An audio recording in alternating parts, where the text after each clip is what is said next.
Rainbow Resource Center, holiday self-care tips for 2S LGBTQ+ youth and those that love them.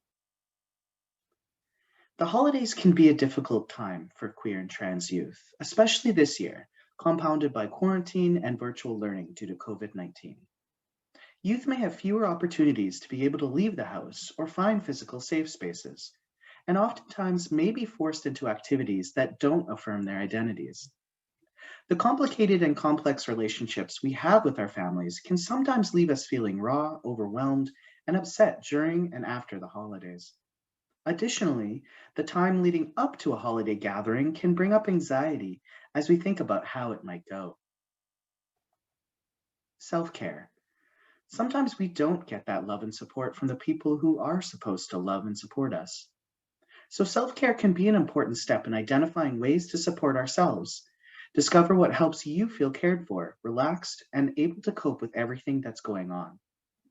To determine a self-care plan, it's important to identify things that may be helpful or comforting for before, during, and after the holidays.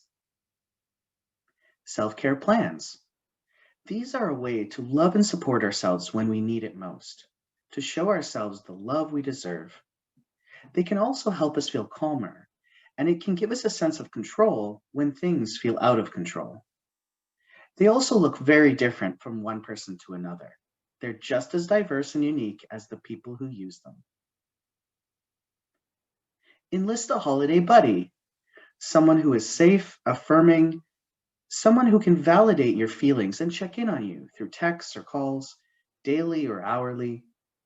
Maybe come up with a crisis word or emoji so the buddy knows when to call you. This can give you an excuse to leave the room or situation, to breathe, recollect yourself, and prepare to go back. Come up with a plan. Talk to them before potentially stressful events to identify where or what supports might be needed. Affirming family. Reach out to existing affirming family who might be able to help mediate with other family members. Or try reaching out to your chosen family members to be your buddy. Set boundaries with yourself and others. Prioritize yourself and your needs. Keep contact as minimal as possible and try to stay neutral and civil. Make sure to not spread yourself too thin. Exit strategies. Walk away.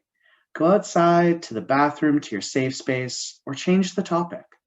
Give yourself time to cool off and calm down before rejoining the group. Practice saying no.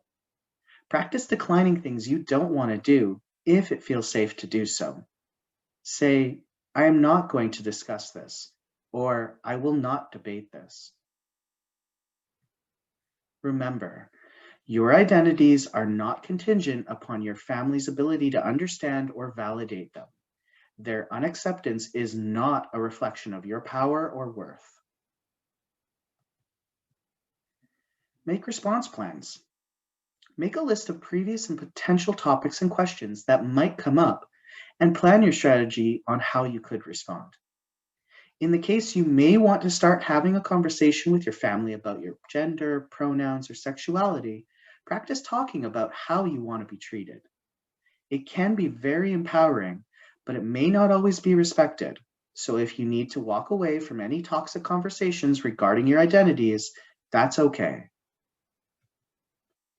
Create positive affirmations you can repeat in your head when feeling anxious or upset, like, I am valid, or I deserve to be supported and loved for who I am.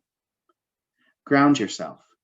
Try biting a lemon or chewing ice, mindful breathing exercises or smudging, or the 5-4-3-2-1 ritual.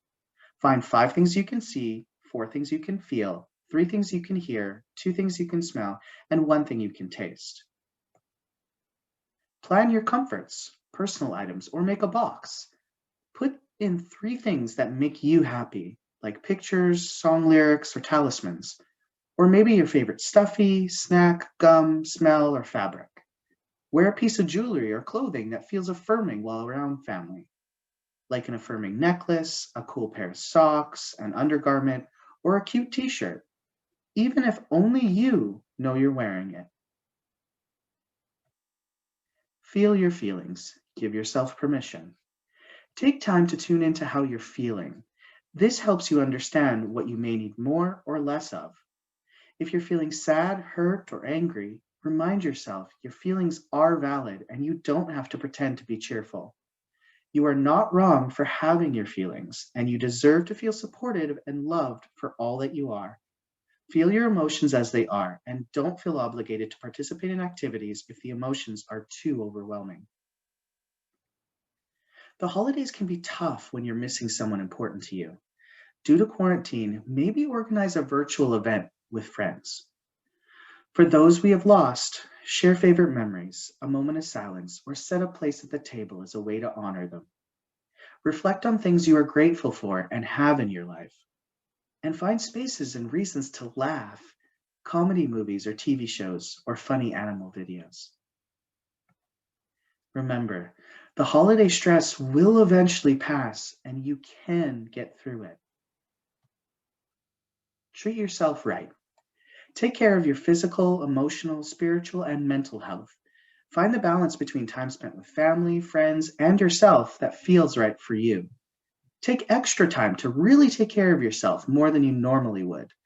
Whatever brings you self and life affirming joy, do that. Do whatever feels magical to you this time of year. Just for you. Recharge. Have a bath. Take a nap. Ground your mind. Recharge your body. Then go back to surrounding yourself with people you love. Enjoy. Eat comfort food. Journal. Put off homework. Cry. Face masks. Read. Draw or paint. Bake or cook. Watch TV or movies. Listen to music. Move your body. Or do nothing at all. Invigorate. Take time to try something new that you're excited about. This is something to look forward to and gets to know yourself better. Chosen family. Give time and space to surround yourself with folks you are comfortable being around, whether it's through a phone call, text message, or virtual hangouts. Check in on other 2S LGBTQ plus loved ones and friends. Be their buddy during the holidays.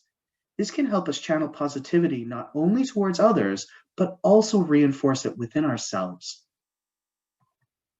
Remember, you deserve love and support. Whether you decide to step away because you're feeling overwhelmed or go to a more supportive space, or if you're feeling suicidal, know that you are loved, you are worthy of compassion, and we are so thankful for you. You matter. After the holidays, talk with someone who is supportive and understanding. Create some art, write about your holiday experience, or do anything else that makes you feel comforted. Watch 2S LGBTQ plus YouTubers or read their blogs when you're feeling upset or alone. It can help us remember that there are other people out there who are just like us. Reflecting on 2020. 2020 has been a difficult and intense year for everyone, but it has given us the chance to reevaluate what really matters. As you prepare for the new year ahead, you might realize that there are obstacles to your mental wellness. It can be a great time to try to let go of anything you're holding on to and get ready to start the new year with a fresh outlook. 2S LGBTQ plus allies and friends. Check in on 2S LGBTQ plus loved ones and friends. Folks who do not have affirming networks or may be in recovery or coping with mental health issues need compassion and support from people who are affirming of their identities. The reality is that some 2S LGBTQ plus young people will spend the holidays with family, but for others, the holidays are a reminder of the loss of and the rejection from their families. Homelessness, violence, and suicidal thoughts affect 2S LGBTQ plus youth uniquely and profoundly, and the holidays can be particularly difficult while alone. Here are some mental health resources. Clinic Crisis Line, Youth Mobile Crisis, Sexual Assault Crisis Line, Manitoba Suicide Prevention and Support, Trans Lifeline, Kids Help Phone, and the Crisis Response Center. And remember, you know yourself best. You are the expert of yourself and your identity, and you are so incredibly valid. Let's get social. You can find us on Facebook, Twitter, and Instagram. And you can get in touch with us through our website at www.rainbowresourcecenter.org or phone us at 204-474-0212 or 1-855-437-8523. We are here for you. Here are our sources: the GSA Network, dailycaring.com, and the Trevor Project. And about me. Dene, he, him, proudly identifies as an Indigenous transgender man who resides on Treaty 1 territory, the territories of the Anishinaabe, Cree, Ojibwe, Dene, Dakota, and Métis nations. He has been lucky enough to be involved in the training and education field for over 15 years and has always tried to make sure learning is inclusive to everyone. Working for Rainbow Resource Center, 2019 School Equity and Inclusion Coordinator, has allowed his passion of interacting, speaking, and helping others to turn into a way to give back to the community. Helping to raise awareness for our youth is a purpose that is extremely close to his heart, since he is raising a child of his own. You can reach me at deng@rainbowresourcecenter.org. Thank you.